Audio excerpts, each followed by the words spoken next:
See those stripes out there in that field? That's why plant strength is important when choosing varieties. Because you can see that we chose one variety that doesn't have as good of a stand, and the other one does. It'll be interesting to see what the yield difference is on those different varieties. Hey everybody, it's Ryan. Welcome back to How Farmers Work. We are up on top of the Sioux bin today. We got the Sioux bin completely emptied out, and the corn that was in here is now in the Sioux cup. So we're back in the auger up to the Sioux, and we are going to be harvesting corn today. Got the combine down there. It's being fueled up right now. For right now, it's just me and Travis. We're going to try to get as much corn harvested here as we can. We're going to be harvesting at the main farm, and I'm trying to line Travis up right now.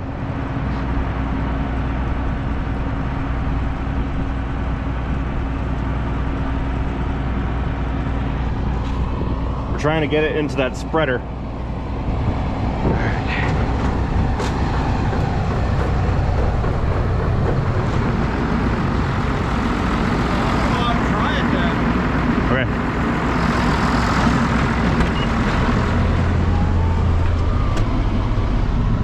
Right now I'm dumping out a bunch of bees wings and corn that was in the bottom of the bin. Travis wanted to get it out before we started dumping the new corn in because there was a lot of fines in there. So really wasn't much to dump out. Just wanted to get it out of the bin.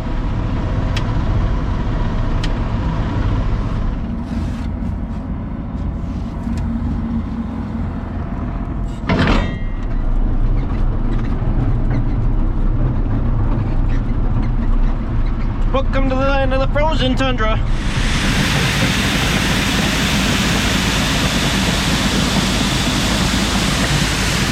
We are into day 2 of filling up the Sioux grain bin, and we finished the main farm of Rockville, so now we're down at the British farm, and we are across the road at what we like to call Walkers, and we just took the first load off. Travis is heading back with it now. Once we're done here, we're gonna head back and probably start working on what is straight back at British. And we wanna get that bin full, and then everything else after we fill the bins up is gonna be sent down to the river. The Capello does a good job at picking up downed corn, and whatever it can't pick up, it does a good job of hiding it so you can't see it. There's a decent amount of snow on the ground. They're calling for more this afternoon, but as far as I can tell, it looks like it dissipated and we're not going to get any of it. So we're just going to keep going until we fill up that bin.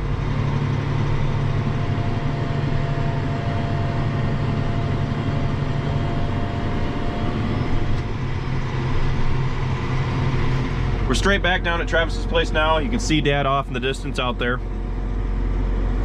So I had a load of 13,000 pounds on the grain cart when Dad was doing the breaking rounds back here, and I went to go up the field road.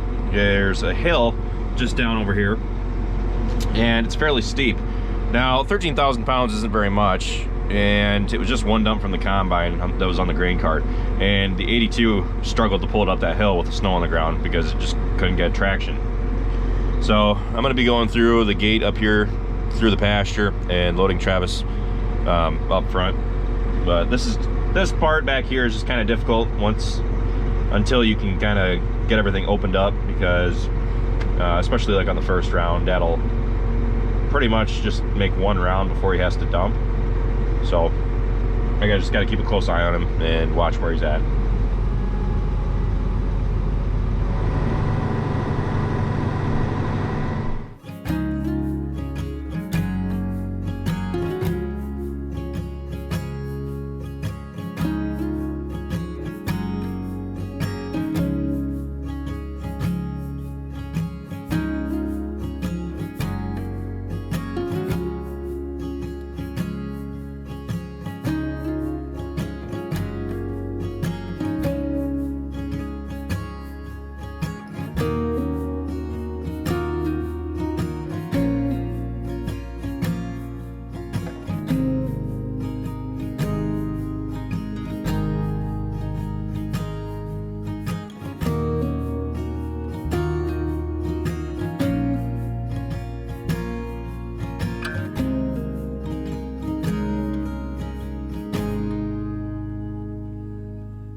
sinkhole is so large, I could stand down in it and not see over the edge.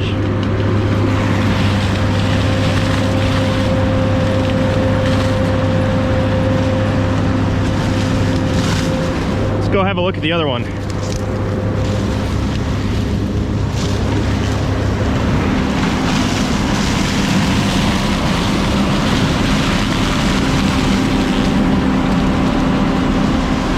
I'd say this one's about 5.5 feet deep, and the other one's probably 6.5, 7 feet deep. These were the only two that I had seen, but there could be more out there.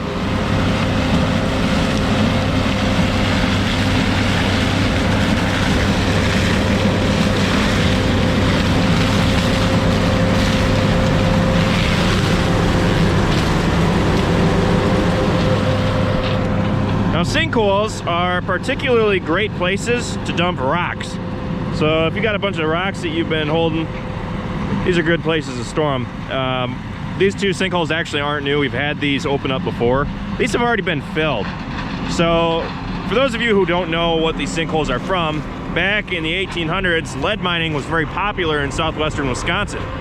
So what they came through and did was they bored it, tunneled into the ground, and all those tunnels are still there today. And as we get rain, it saturates the soil, weakens the soil, and then on particularly wet years such as this one, you'll get large collapses like these two that we have here. I remember seeing a couple years ago, back when Grandpa was still alive, he had a map of where the tunnels were on this farm, and it was really interesting to see. But that's been lost in time, so I don't know where it's at today. But this hole here is actually particularly frightening. Gives you a pretty good look at the soil structure, though. Yeah, I'm revising that. I would say this one's probably 8 feet deep. It probably doesn't look as deep as what it does on camera, but that's a big one. As lead mining left the area, over time they had converted some of the mines to zinc mines as well, but lead mining in this area is no more. So it looks like we might have another sinkhole right here, actually. Yeah, I'd say so. Dad ran over it. Woo, that's scary.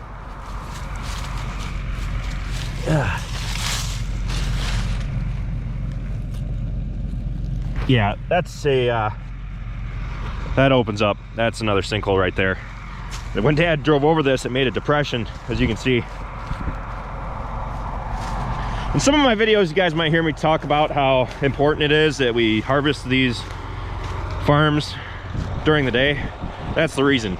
It's particularly easy when it's snowing, because the snow kind of outlines the sinkholes, except for ones like that. But you always got to be really careful, because at night especially, you can just be driving along and all of a sudden a sinkhole that isn't even collapsed can just collapse underneath you. It's happened a couple times with the 82, but didn't get stuck. I think that was last year or the year before. So I'm gonna hop back in the tractor and keep following Dad.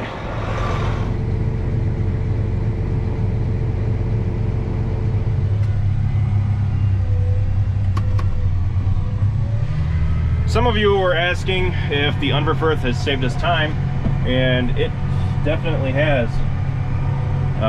Having the Unverferth here has really helped us out, because we've been able to have more in the field storage. So with, especially like right now, Travis is carting back and forth between British and Rockville, hauling corn up to the bin.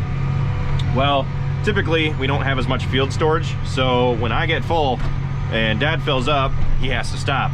Well, this year, harvesting down at Travis's place, Dad has pretty much been able to run continuously, and I know that's saving us time, which is great.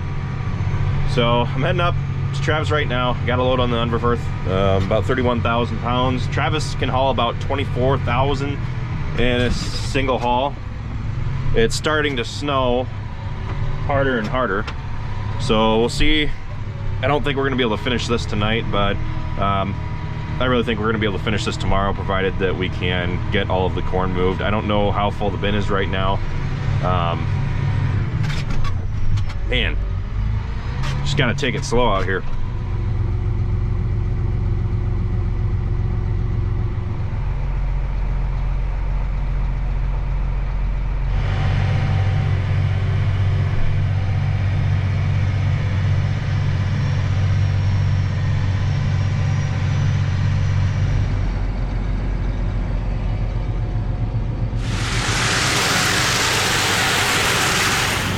Getting pretty close.